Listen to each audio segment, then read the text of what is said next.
Fractions Photo Story by Trevor Grimes.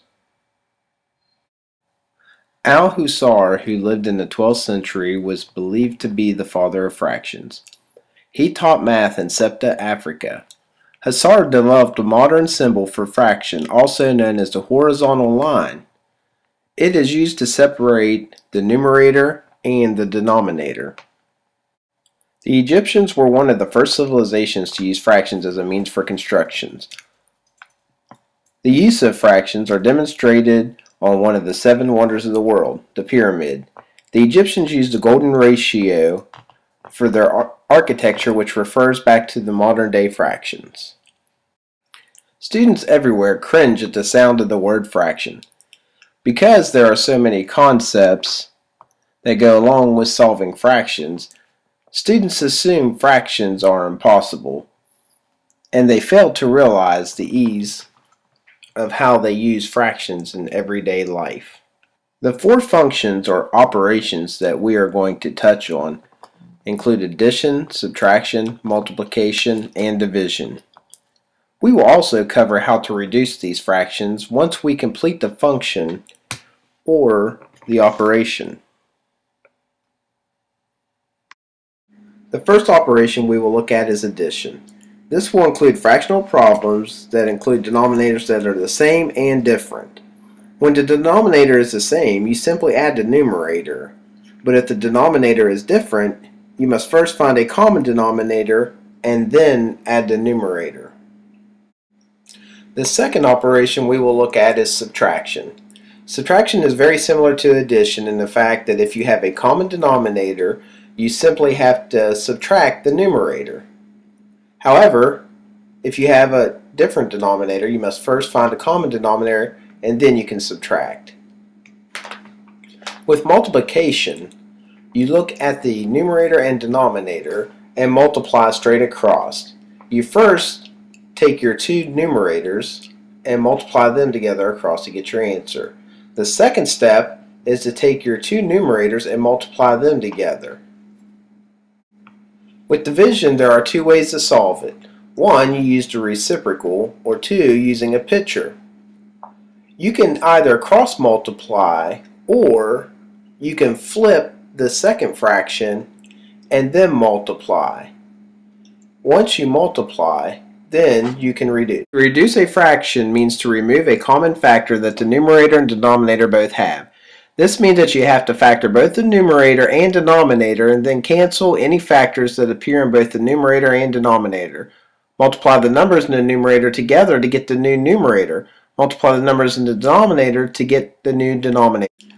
Fractions have real-world application for everyday uses such as measuring for recipes, amounts of food, everyday measuring such as hanging a photo or cutting a board, using sockets and ratchets, buying clothes, driving directions, gas in your car, sports, and even using money. Using fractions as a means for buying food is very important.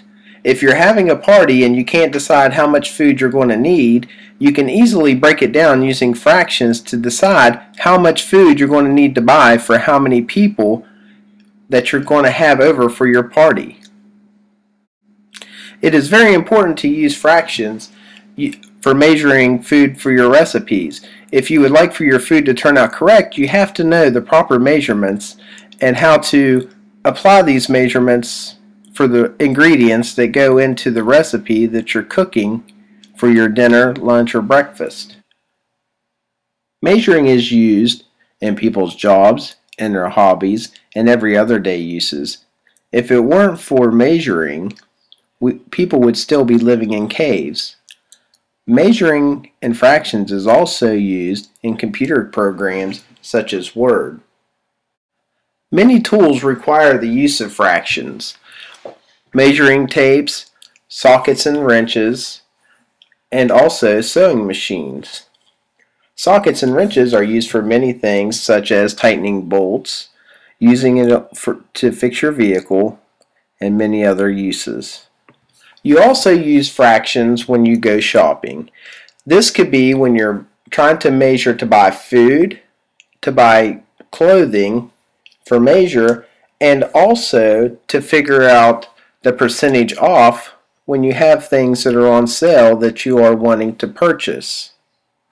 Fractions are also used for driving. When given directions or using directions, you use fractions to know the distance that you need to drive in order to get to your destination.